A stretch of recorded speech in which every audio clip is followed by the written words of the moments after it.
essentially, I was one of the first primary care doctors in the country dealing with thousands of patients, literally thousands of patients infected with COVID. And, our resources were overwhelmed. Half my staff got sick. They closed the laboratories and the radiology places, and the hospitals were near capacity. So it was a disaster.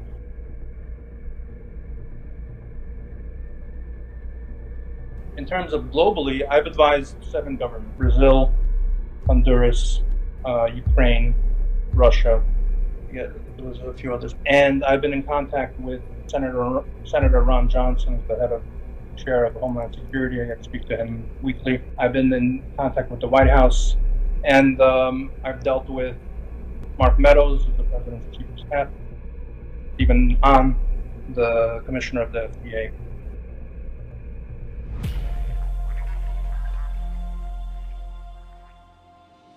I published a paper, which is soon going to be in an international peer-reviewed journal, with 2 German researchers that we collaborated together, which showed an 84% reduction in hospitalization and in death. So in other words, let me put it in English. Out of 100,000, well, in America, let's say, we had 200,000 people dead at this point. We could have prevented 84% of that.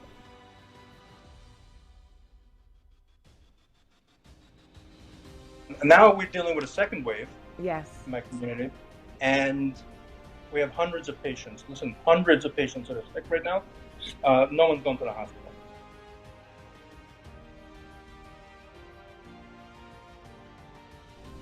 We're supposed to protect the most vulnerable among us, which is the elderly and our grandparents, let's say, parents, and those that are sick. And it's the job of society to care for these people and protect them. And these are the people that are being most hurt. And in my opinion, we're living through a type of genocide, I would say, of the vulnerable.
I think the news in this country is fundamentally broken. I think there is a way to fix it, and it's for the news to actually bring facts to their audience.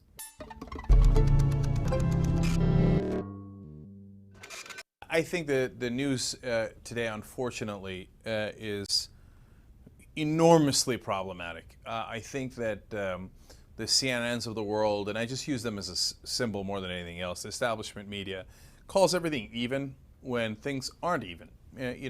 If sports reporters operated in the same way that news reporters do these days, it would be laughable. They say, all right, well, the Cowboys and the Giants played last night, and the Cowboys say they won, and the Giants say they won.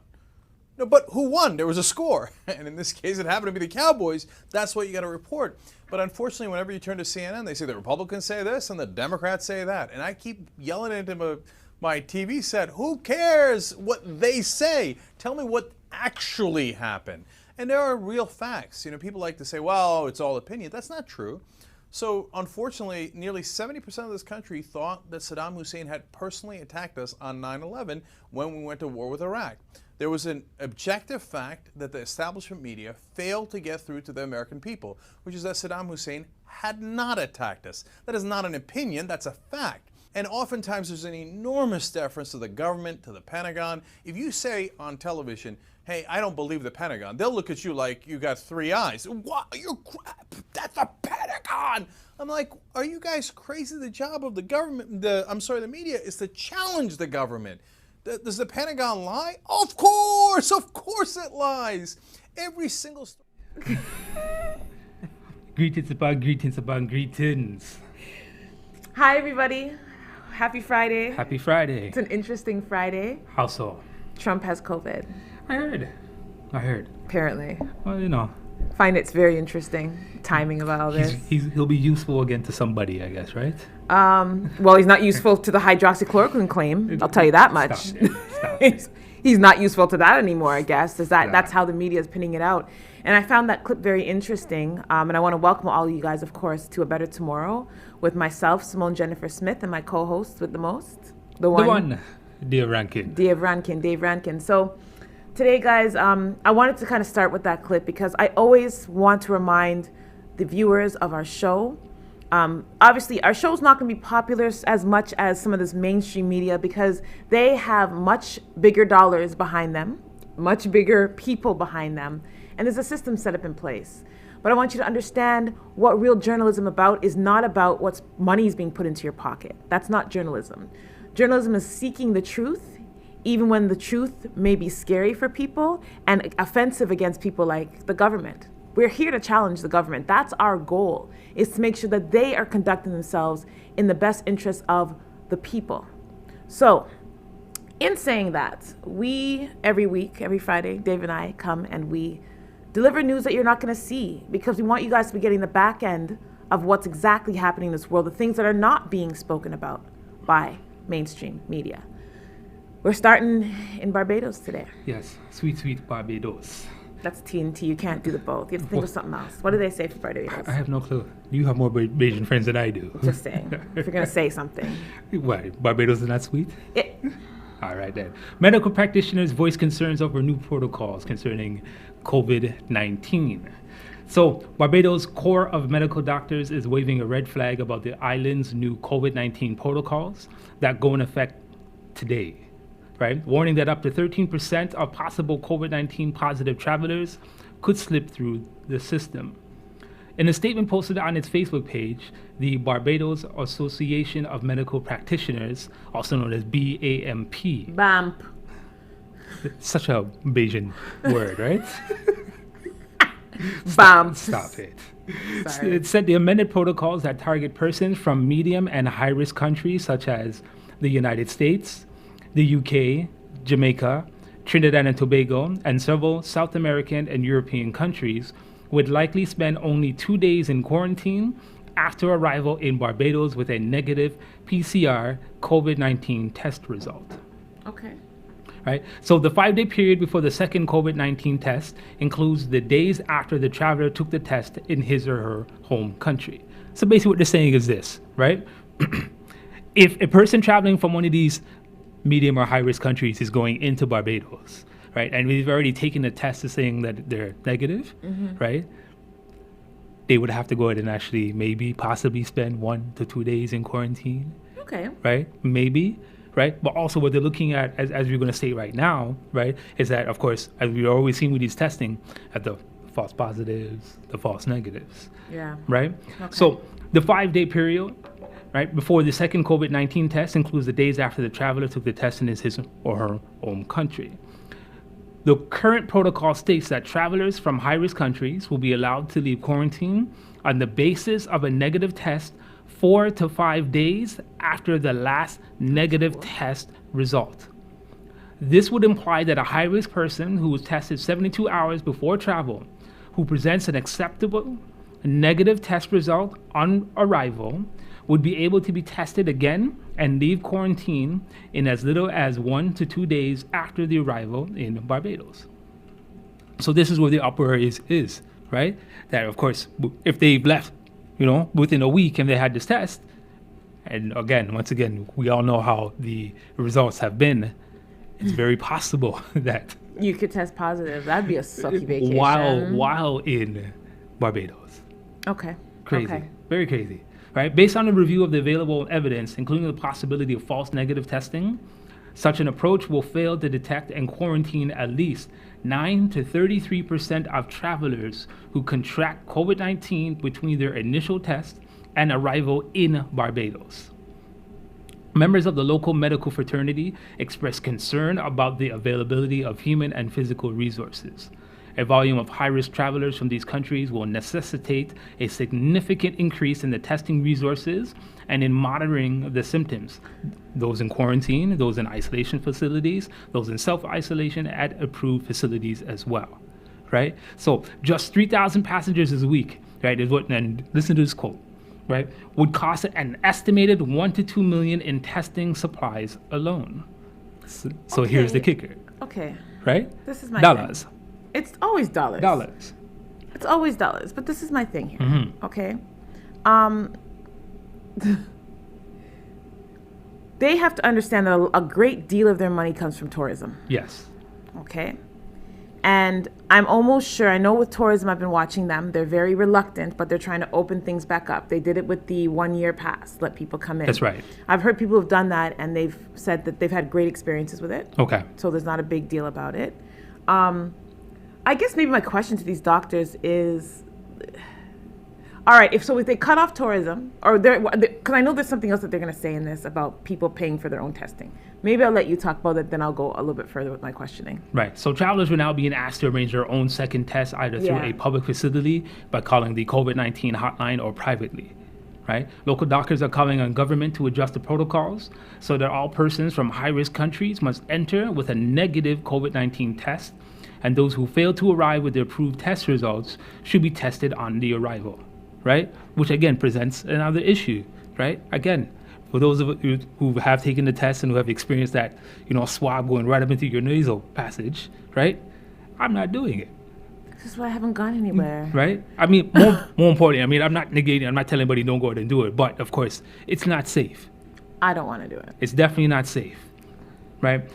Only the chief medical officer to approve whether the initial negative test should be accepted.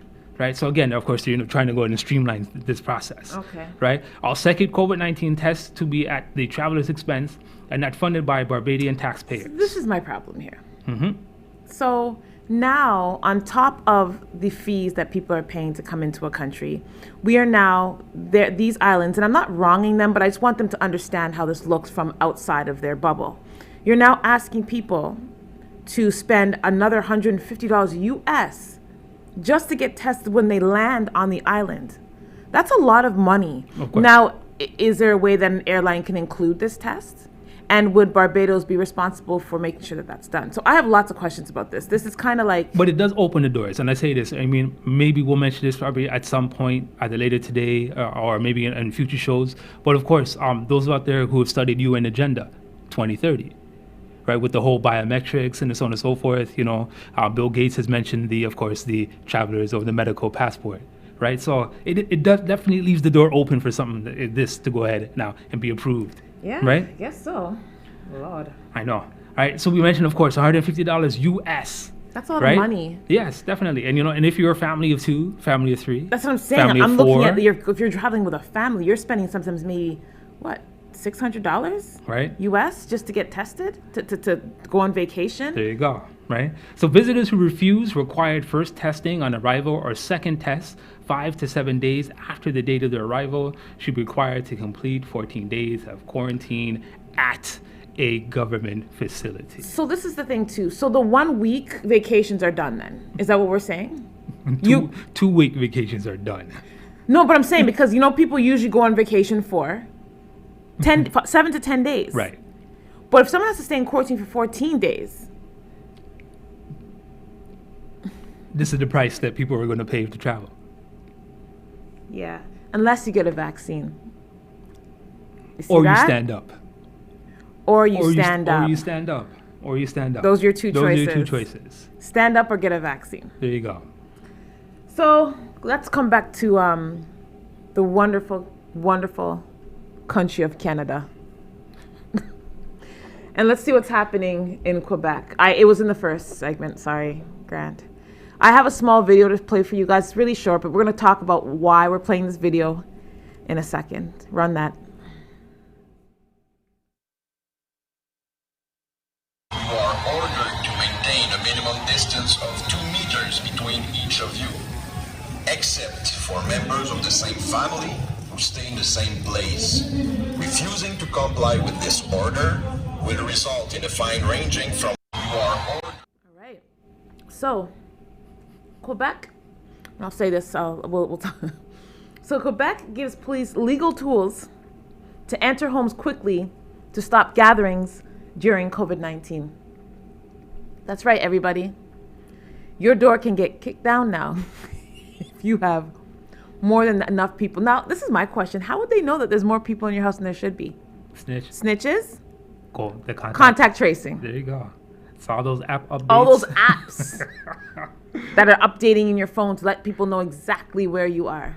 So, Quebec Premier François Legault says police in the province red zone regions where COVID-19 cases are surging will be issuing $1,000 fines to those who violate newly strengthened public health rules. And I'm going to go over the public health rules at the very end of this report. So, with fees, those fines will top $1,500 and can be issued for gathering in private residence or protesting without a face covering.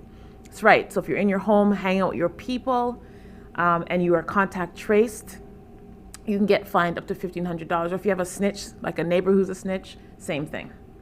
So Legault said that the negligence of a few has led to these crackdowns. I wonder who he's talking about. Lives are at stake. We want to keep our children in schools, and this is him speaking. We also want to protect our health network. So Quebec reported, I'm just going to go over some numbers here. Quebec reported 838 new cases of COVID, but with no deaths. That was on Wednesday that they did this. So since the start of the pandemic, there have been 288 confirmed cases, and 5,834 people have died in the province. Beyond the few exceptions, such as caregivers or, I really love this, romantic relations. Y'all can still have sex. That's cool.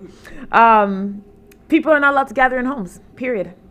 So police are authorized to demand proof of residency, and if residents refuse entry, officers will be able to obtain warrants faster through a new virtual system that was established in collaboration with the Crown. Now, Minister Geneviève Guilbeault said, we had to give the police the means to intervene. Because, again, the few are not listening, so we now have to give the police the authority. We told you so. Told you guys so. Told you so. This is what's happening. So let's go over some of these restrictions, guys, that will take effect as of today. Actually, it was as of last night, 11:59 p.m., so 12:01 a.m.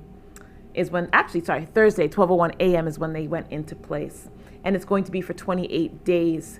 There's a ban on home gatherings with some exceptions, such as a single caregiver, babysitter, tradesperson, or technician, or your lover can have that person over. All bars and casinos are closed. Restaurants can only do takeout. Museums, cinemas, and theaters are closed. Being less than 2 meters apart will be prohibited.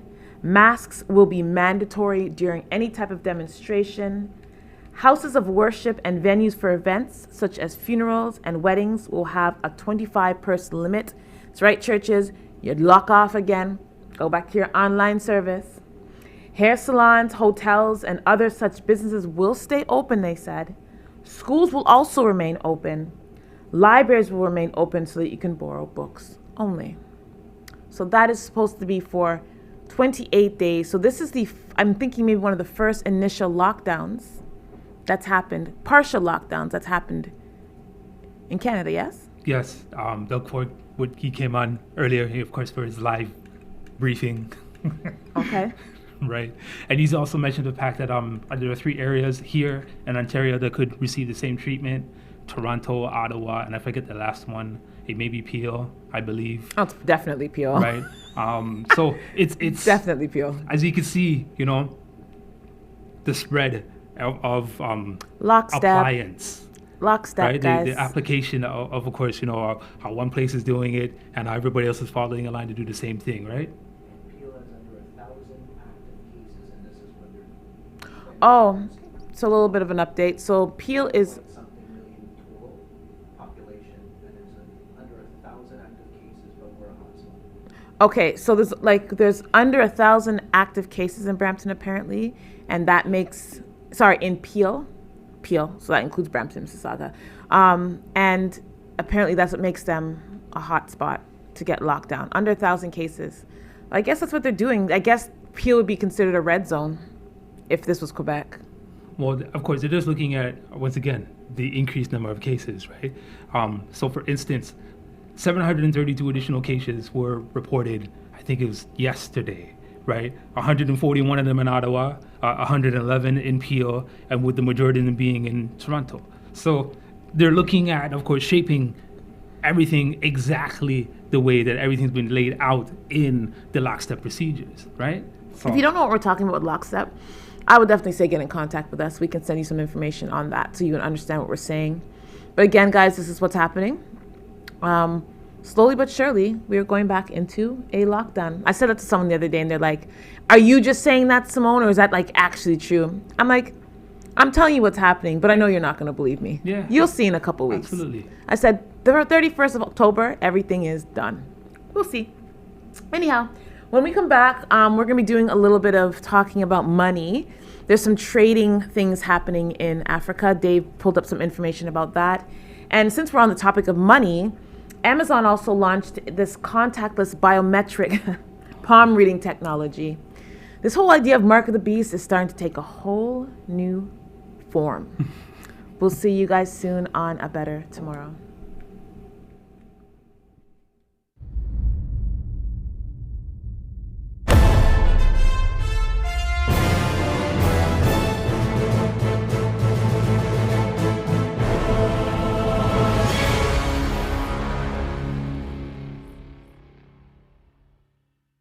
So essentially, I was one of the first primary care doctors in the country dealing with thousands of patients, literally thousands of patients infected with COVID. And our resources were overwhelmed. Half my staff got sick. They closed the laboratories and the radiology places, and the hospitals were near capacity. So it was a disaster.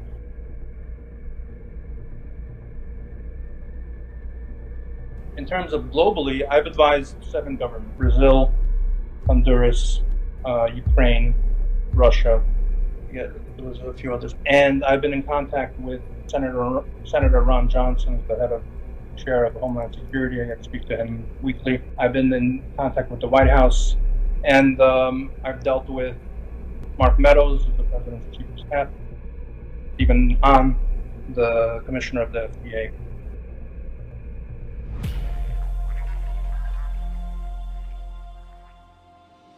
I published a paper, which is soon going to be in an international peer-reviewed journal, with 2 German researchers that we collaborated together, which showed an 84% reduction in hospitalization and in death. So in other words, let me put it in English. Out of 100,000, well, in America, let's say, we had 200,000 people dead. At this point, we could have prevented 84% of that.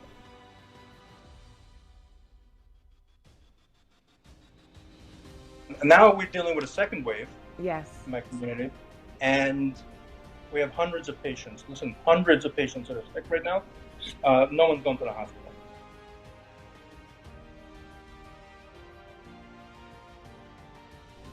We're supposed to protect the most vulnerable among us, which is the elderly and our grandparents, let's say, parents, and those that are sick.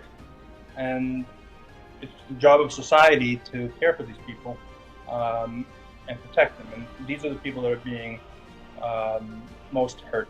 And in my opinion, we're living through a type of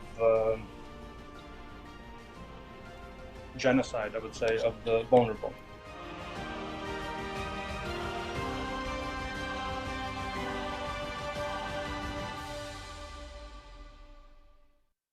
I have a friend call me from the Bahamas because the COVID is hitting the Bahamas and they will not let open. Why would a president decide that I'm not going to use a medication that can work to take care of my people? Yes. You know, a friend called me from a pastor friend called me from Trinidad and Tobago. Same issue. They will not let them take the medication.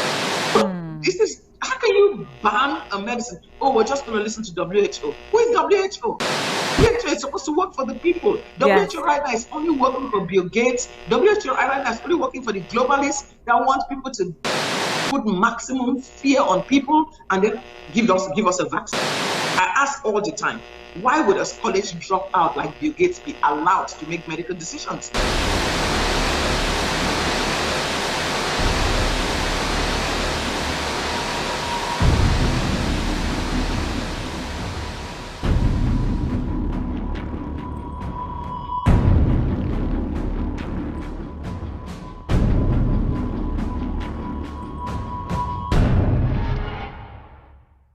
Welcome to the show. Thank you for taking your Good to be Friday. here.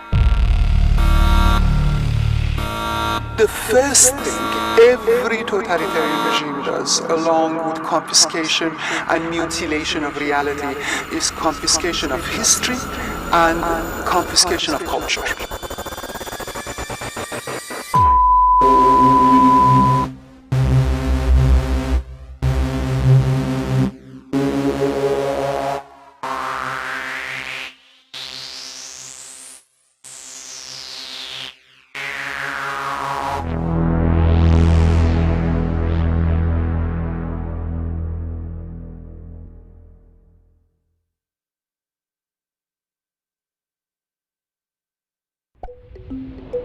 Since 2019, the ECA has been working with its partners, the African Union Commission, the International Trade Center, and the United Nations Conference on Trade and Development on a project financially supported by the European Union to support AFCFTA implementation across Africa.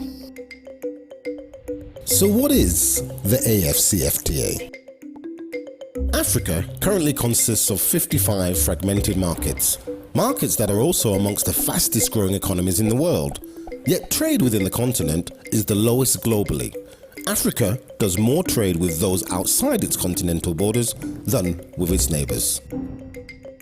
But this is about to change. An agreement on the African Continental Free Trade Area was signed in March 2018 and is expected to increase the share of intra-African trade by up to 50% between 2020 and 2040, liberalize services, and tackle other barriers to intra-African trade. So what are the tangible benefits? When fully operational, the AFCFTA will bring together 1.2 billion people with a combined gross domestic product of more than $3 trillion, representing the biggest trade deal since the formation of the WTO, covering not only trading goods, services, investment, intellectual property rights, and competition policy. The agreement is expected to be... We're back. Welcome back, guys. Welcome back. If you're just joining us, thank you for joining us. And, last segment, definitely go back and take a look at it. I want to remind everyone before we start, I know, Dave, you have some really interesting things to share that has to do with money, which is great. But definitely don't forget to like us on MyTCN TV network on YouTube or Facebook. Definitely share us out. Share this out. If there's something in here you've heard, if you know someone in your family is like, oh, this might interest them, or a friend, share it with them. And of course, we want to hear from you. It doesn't matter if, honestly, we get a whole bunch of different types of comments. And if it's too idiot, yeah, you may not get any acknowledgement. But if it's something sensible and you have questions, put them in there. We want to hear them. And if you have news, it's even better. Send that to us. Okay, Dave, take it away. All right, so the African Union is now set up what is going to be the world's largest free trade area. Okay. Right? The Trade Easier campaign aims to promote the uptake and use of the African Union's www.trade barriers.africa, a non-tariff barrier reporting mechanism tool. Right? The tool developed by the African Union is in partnership with the UNCTAD, pretty much the United Nations, as you've seen in the beginning of the video. The European Union, of course, is in there as well, lending a helping hand. Right? So this supports the effort to make the continental trade easier and less costly by helping African businesses report such barriers and supporting their elimination with the help of governments. All right? The NTBs, or non-trade barriers, right, slow down the movement of goods and costs for importers and exporters, which in return cost billions of dollars annually.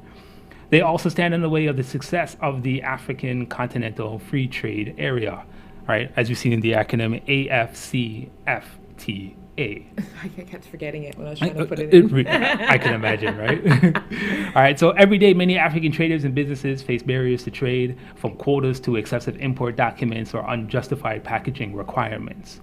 These barriers are a big hindrance to trade between African countries and make it complicated and expensive to move goods across the continent. Regulatory and procedural barriers include custom operations and border documentation requirements, rules of origin documentation, and pre-shipment inspections. Only trade barriers come in the form of transport regulations, sanitary and photosanitary measures, and technical barriers. Hold on. Technical barriers to trade. Yeah, for real, right? That's probably has to do with photosanitary. More with agriculture, more than anything. I'll look it up. Thank you. I just want to know. It was a cool word. I was like, people just make up words sometimes. I'm like, you guys, is it in a dictionary?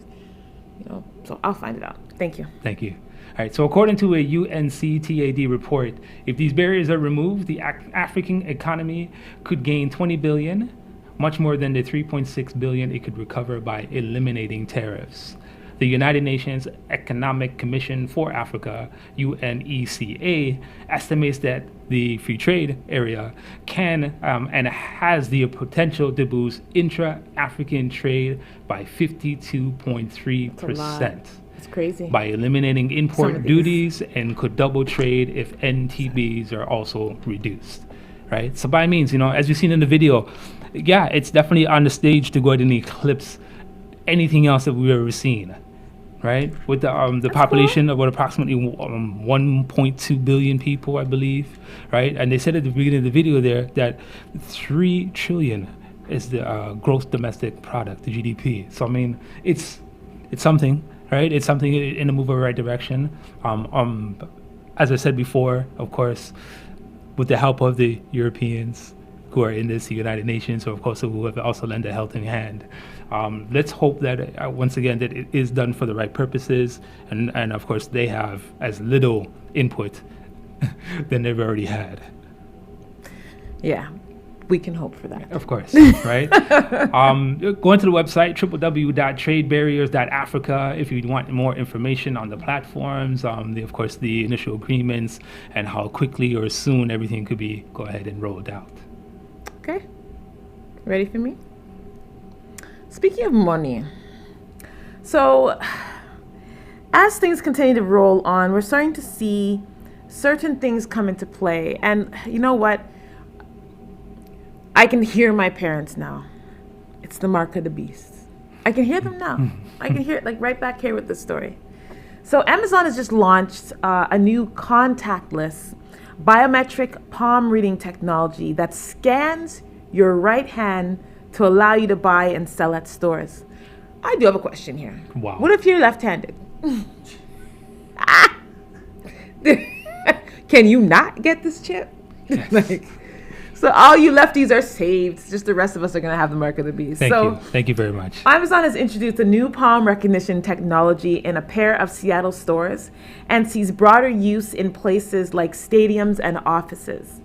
With the rapid passing of time, technology is moving us closer and closer to this mark of the beast system is what they're calling it, or some people are calling it, where all buying and selling will be done through an embedded mark in either the back of the right hand or in the forehead.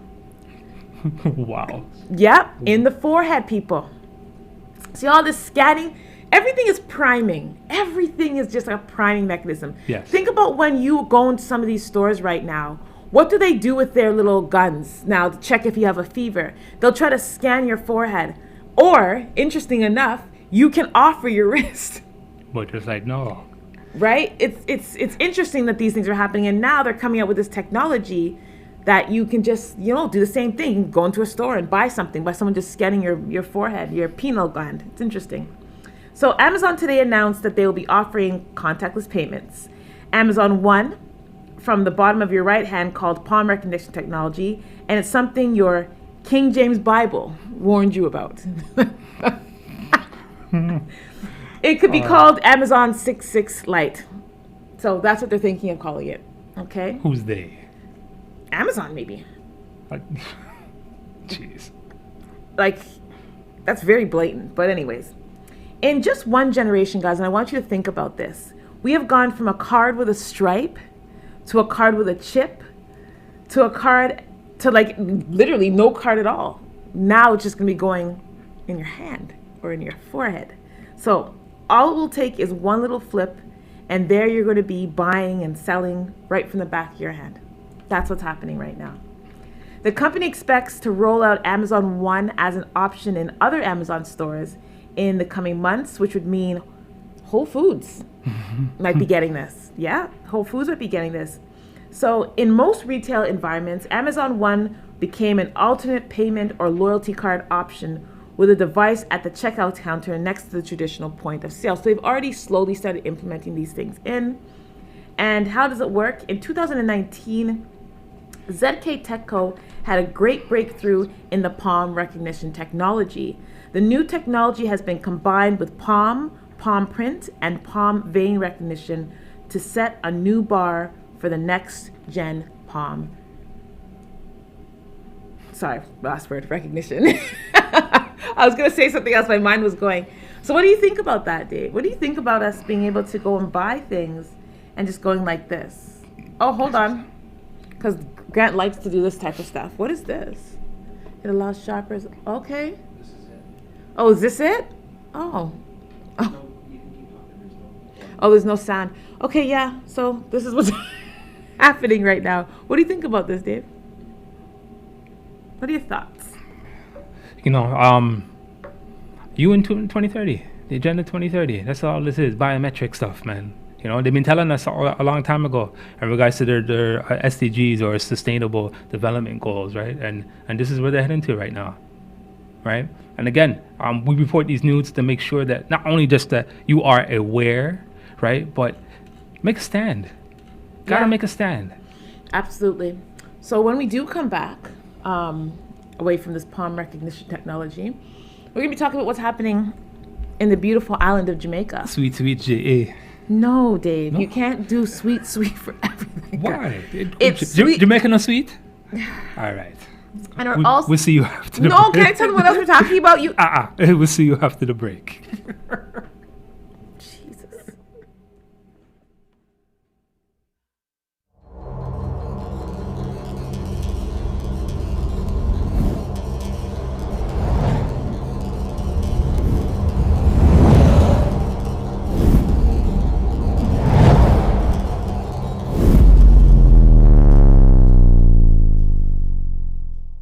Essentially, I was one of the first primary care doctors in the country dealing with thousands of patients, literally thousands of patients infected with COVID. And, our resources were overwhelmed. Half my staff got sick. They closed the laboratories and the radiology places, and the hospitals were near capacity. So it was a disaster.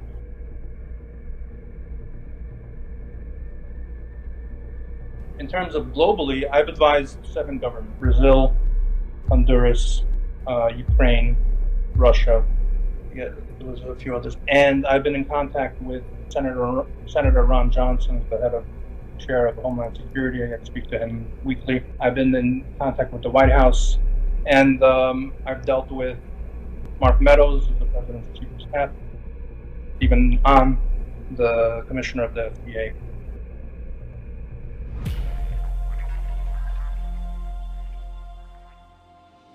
I published a paper, which is soon going to be in an international peer-reviewed journal, with 2 German researchers that we collaborated together. which showed an 84% reduction in hospitalization and in death. So in other words, let me put it in English. Out of 100,000, well, in America, let's say, we had 200,000 people dead at this point. We could have prevented 84% of that.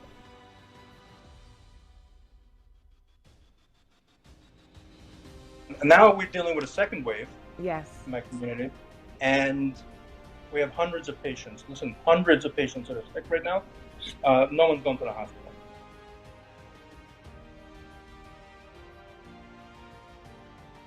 You know, we're supposed to protect the most vulnerable among us, which is the elderly and our grandparents, let's say, parents, and those that are sick. And it's the job of society to care for these people and protect them. And these are the people that are being most hurt. And in my opinion, we're living through a type of genocide, I would say, of the vulnerable.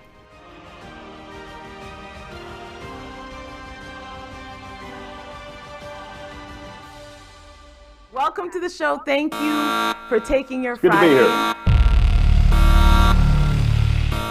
The first thing every totalitarian regime does, along with confiscation and mutilation of reality, is confiscation of history and confiscation of culture.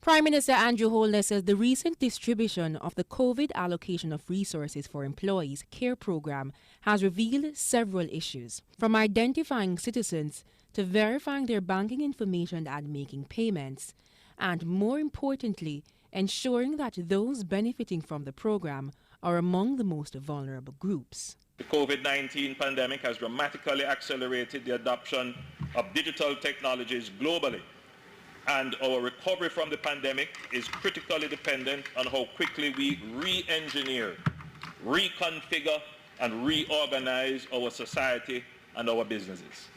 And this applies to all areas, in the private sector and in the public sector. We were discussing, Madam Speaker, education.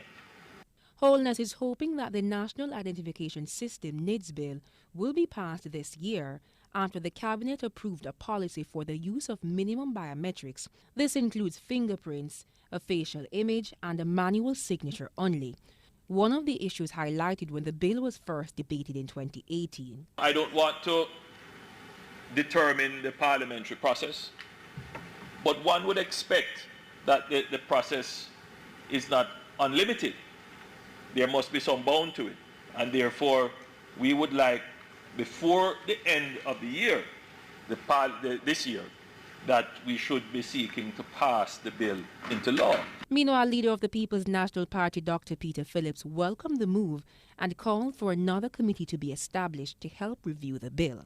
Just as it is in the case of education, in terms of this undertaking, there should be no divide in this house. If we don't get into the digital age, dog nyam our collective supper for the future. Jamila Maitland. Yes. Welcome back. Welcome back, guys. Welcome back to A Better Tomorrow with your host, Simone Jennifer Smith, and the co-host with the most, Dave Rankin. Dave, tell us what's happening here. All right, so Prime Minister Andrew Holness says that he's hopeful that the NIDS, or the National Identification System, will become law by the end of the year. All right, in a statement to Parliament a couple of days ago, Holness told his parliamentary colleagues that the NIDS Policy Committee, along with the Legislation Committee, which is a subcommittee of Cabinet, will first review the bill before it is submitted to Parliament for tabling. Okay. All right. Holness stated that the bill is tabled. A joint select committee would be established to navigate the deliberations, to arrive at a satisfactory national identification and registration bill. Right? He said that stakeholders from the public and private sectors, including civil society groups, will be given the opportunity to comment on the proposed statute during the deliberations of the committee. The National Identification and Registration Act of 2017, on which NIDS was to be based, was passed in November of 2017 without being referred to a joint select committee for deliberations. It was later struck down in 2019 as being unconstitutional. Okay. All right, I'm going to read the rest of this article, and then we're going to go into just a little bit in regards to what that bill contained in 2017 and what some of the adjustments are looking like for now. Okay. All right. So, in an apparent attempt at assuring Jamaicans that this new draft law will be properly ventilated, Honus said that he was fully cognizant of and sensitive to the legitimate concerns that persons have regarding data protection and privacy. The government was committed to putting in place the legislative, technological, and independent oversight mechanisms to ensure that the rights of persons are respected and protected.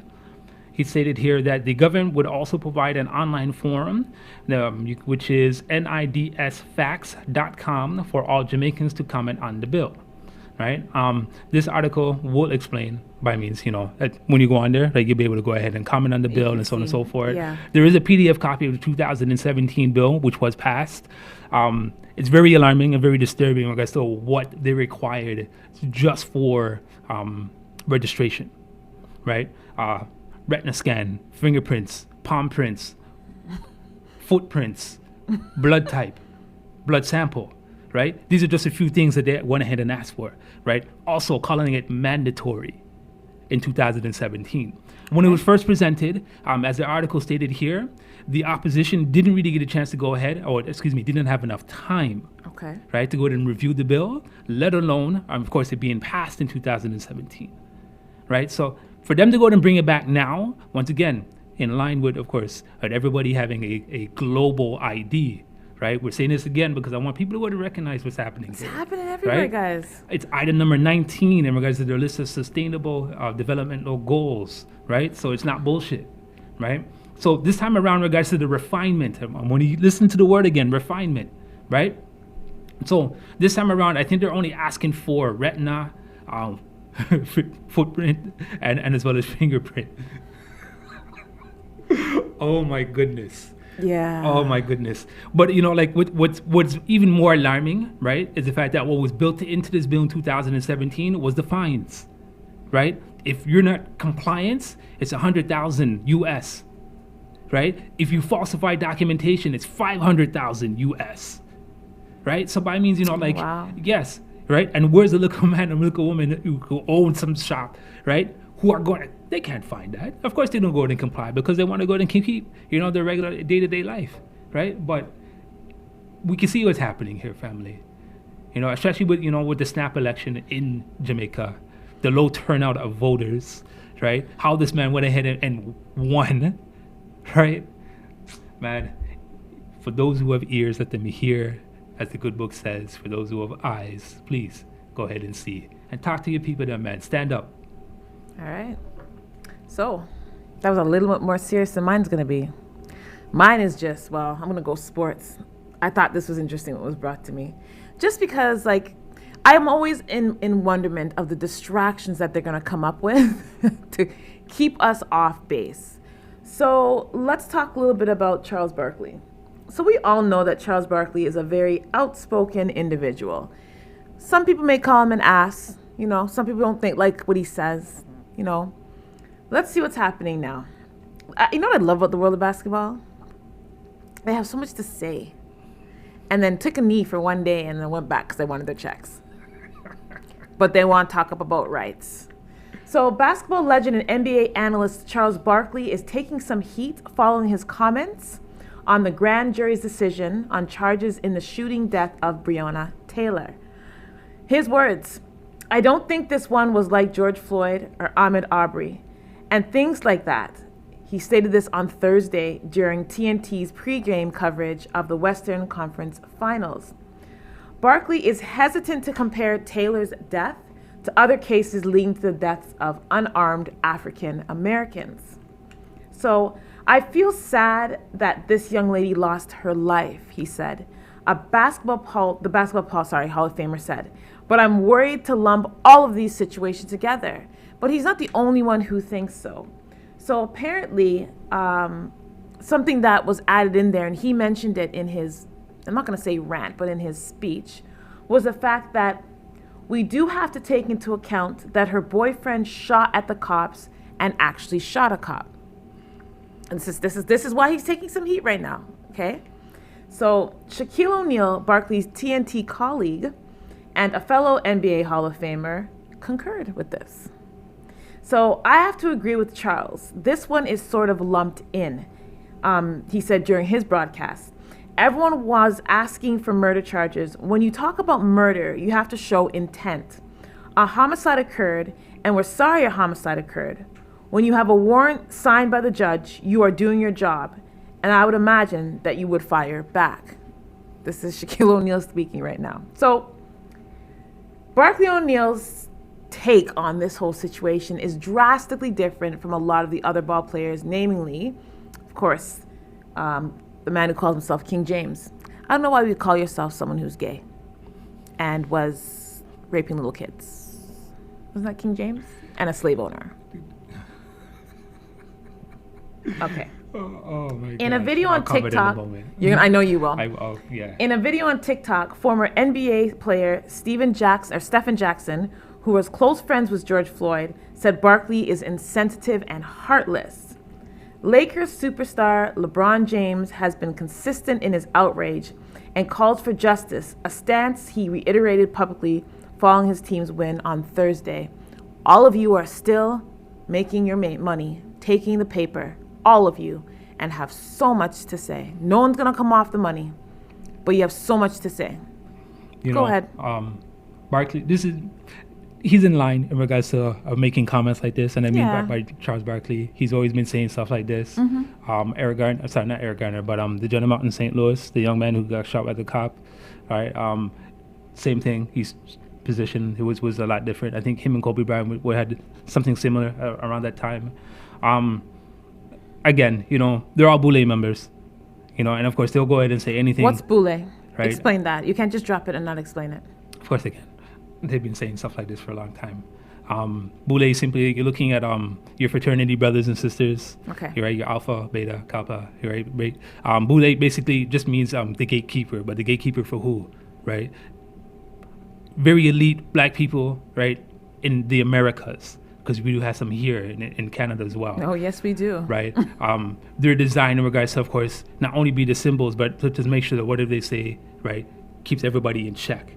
So that way, of course, who they're controlled by, right, can continue doing the same messed up things that they've been doing. Disruption. Right. So the distraction in regards to that Charles and and Shaquille have said, and I think what's the name? Who's a Trump supporter as well? The young lady. I can't remember her name right now. Candace Owens. Thank you. Yes. Candace I believe she holds the same position as well. So you can see in regards, of course, like the distractive comments, right? Yeah, of Which course. takes away in regards to what took place.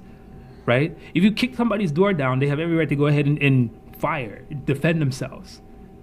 Right? Not to them. They're saying that they had a right. They should have been compliant. Yeah, they right? had a right to kick down your door because they had a warrant out. Right? And more importantly, I mean, I don't know, man. It's very sad in regards to, number one, the family, collected their money, but civil-wise, but nothing took place, of course.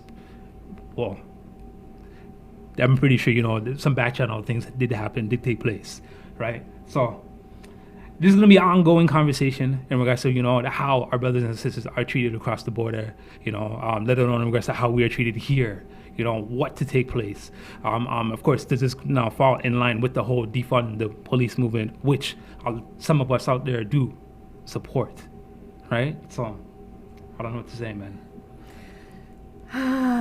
This world is a crazy, crazy place. So in our last segment, we're going to end, I was going to say on a good note. I always try to end the show on a positive note. I'm probably not going to be doing it today. So when we come back, we're going to talk about a couple things. It's one sense it's positive. California has become the first state to create a proposal for reparations. So that's interesting. But then I got to tell you guys some bad news about your masks that you're wearing. Yeah, causing some problems. We'll talk about that in the next segment.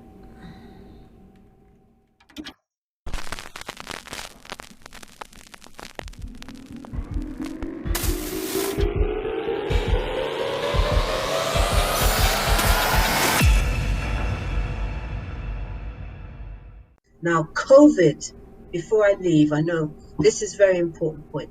COVID stands for Certificate of... Hey, who turned out the lights?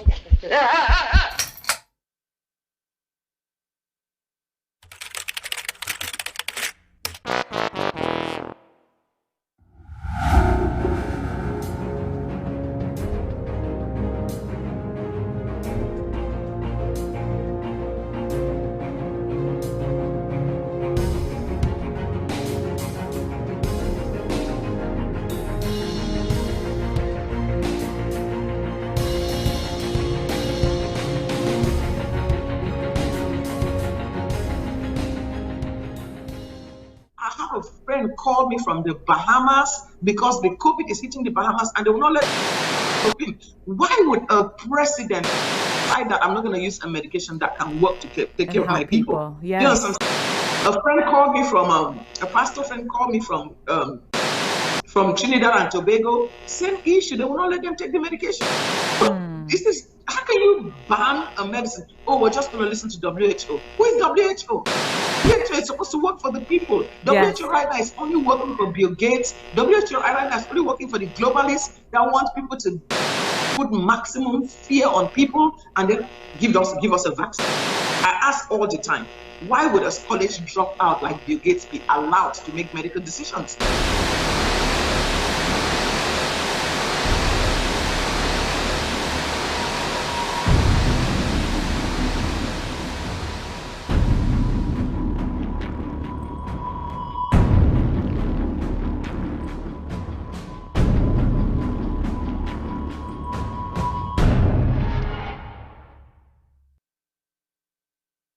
The California Assembly passed a proposal to establish a task force to study and prepare recommendations on giving reparations to African Americans. If the bill passes the Senate and is signed into law by Governor Gavin Newsom, 8 people with backgrounds in racial justice reforms would lead a study into who would be eligible for compensation and how much would be awarded. The panel would start meeting no later than June 2021. Katie Johnston for CBS 13 News.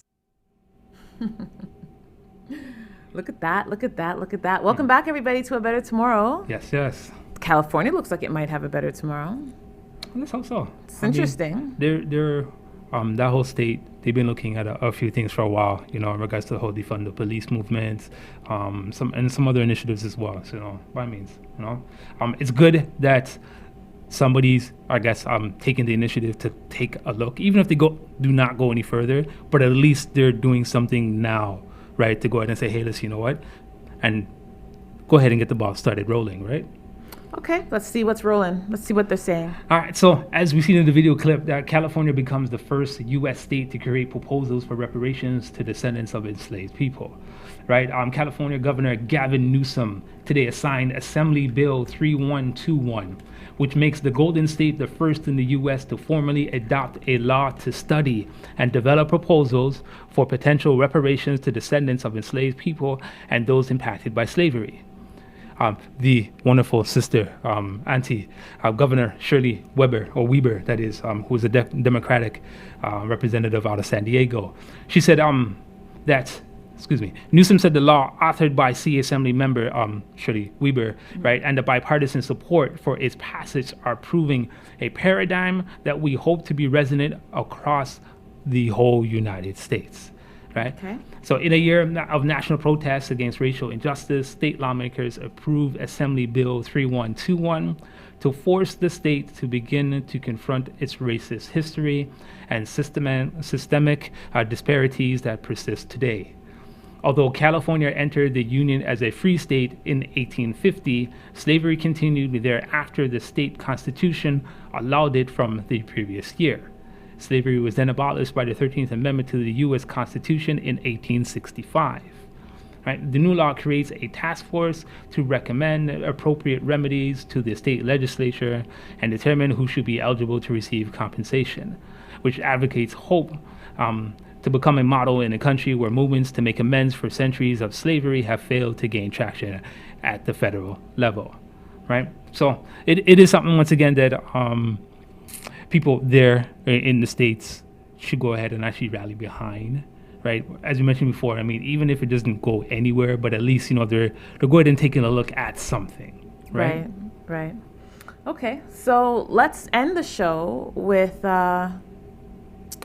what are some of these government policies actually doing to our health? With everything happening, of course, they're talking about all these enforcements with masks being one of the biggest ones, which kind of started in July. After everything had started to go down, they wanted to implement masks. And of course now there's research that's being done that is showing that these masks that they have implemented on us are causing actual harm to us. And these are well-established studies. And these are things that I definitely would say, don't just take my word for it. I never want anyone to take my word for it. Dig a little deeper, look it up, the information's out there. So the first thing we're gonna talk about is headaches. So one study found that, or actually they followed 158 nurses that had to wear PPE masks, okay, more specifically, for greater than 4 hours per day. They actually started to develop headaches. I think it's fair and reasonable association to say that those suffering from these ongoing headaches are a result of these mask mandates. And I know this to be true because two of our students who are actually in school wearing masks, it's the only thing that they complain about, is that sometimes they're like, oh, wearing masks are fun. I'm like, okay, tell me about that. Like, oh, it doesn't really bother us, except sometimes I have to move it from my mouth because I can't breathe. And then when I come home, I have a headache. And I'm like, that's fun? What part of this is fun? So this is something that's happening that you guys should know more about. The stress of just this whole thing has done a lot on people's mental health as well. That's a whole nother topic. We're not going to go there. We're just going to talk more about the physiological symptoms that are happening. So headaches is one. Mask acne. So face masks are causing an uptake in acne. The humid and sticky environment your mask creates around your face lends to breakouts around the nose, cheeks, mouth, and chin, which makes a lot of sense. Right? So that's increasing as well. So for some of our young people who are going through this age of extra oily skin and maturation and just puberty, you're probably going to even see it more with them. This mask acne. They think it's cute getting all type of designer ones. Oh, your face is going to look very designer if you continue wearing them. Just saying. Then, of course, this is the grossest one. There's something that they're coming out with. Well, not coming out with. It's something that's been noticed by dentists. It's called mask mouth. I'm so sorry. Oh, my God. So I know. Wow, Lord. So imagine seeing so many of your patients that have a history of healthy gums and teeth coming in with all sorts of issues like decaying teeth, receding gum lines, and really bad breath. So roughly 50% of one dentist's patients are being impacted by this. So they decided to name it mask mouth after meth mouth.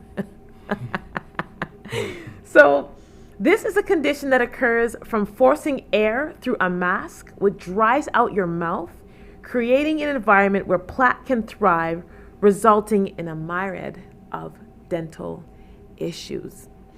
So these are things that are out there. You can go just Google if you want to. Mask mouth, Google mask acne, and Google headaches due to masks and see what comes up for you. And for yourself, if you're experiencing any of these, my suggestion again, if you're going to wear a mask, 'cause I would never advise anyone to do anything that's out of their comfort zone. We all have our own comfort zones. So if your comfort zone is wearing a mask, a couple suggestions for you. We actually talked about these last week.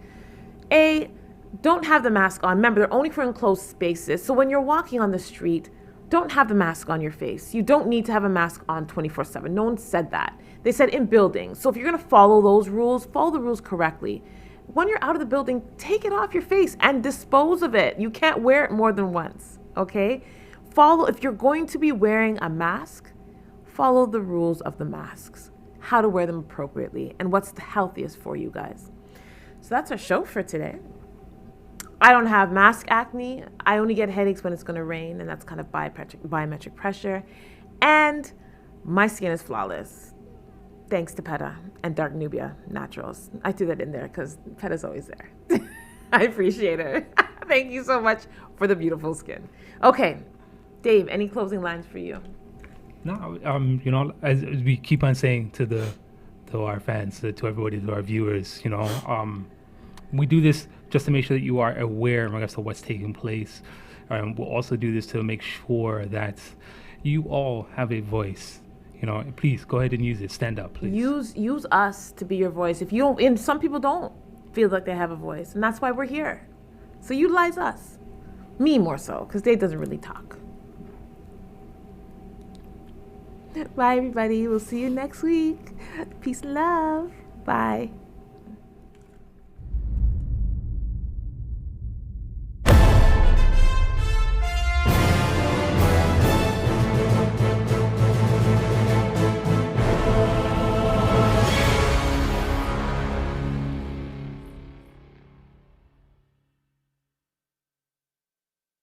So essentially, I was one of the first primary care doctors in the country dealing with thousands of patients, literally thousands of patients infected with COVID. And, our resources were overwhelmed. Half my staff got sick. They closed the laboratories and the radiology places, and the hospitals were near capacity. So it was a disaster.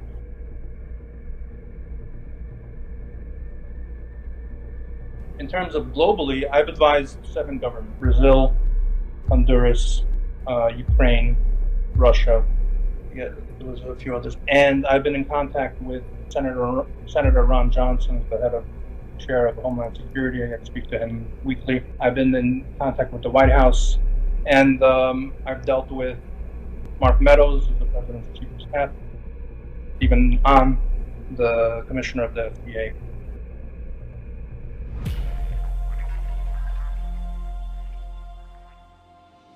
I published a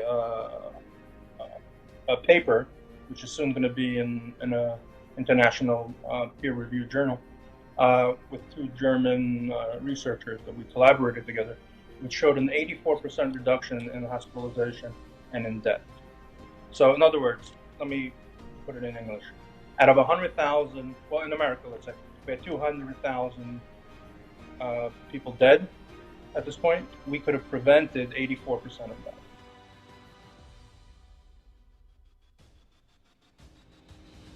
And now we're dealing with a second wave. Yes. In my community, and we have hundreds of patients. Listen, hundreds of patients that are sick right now. No one's gone to the hospital.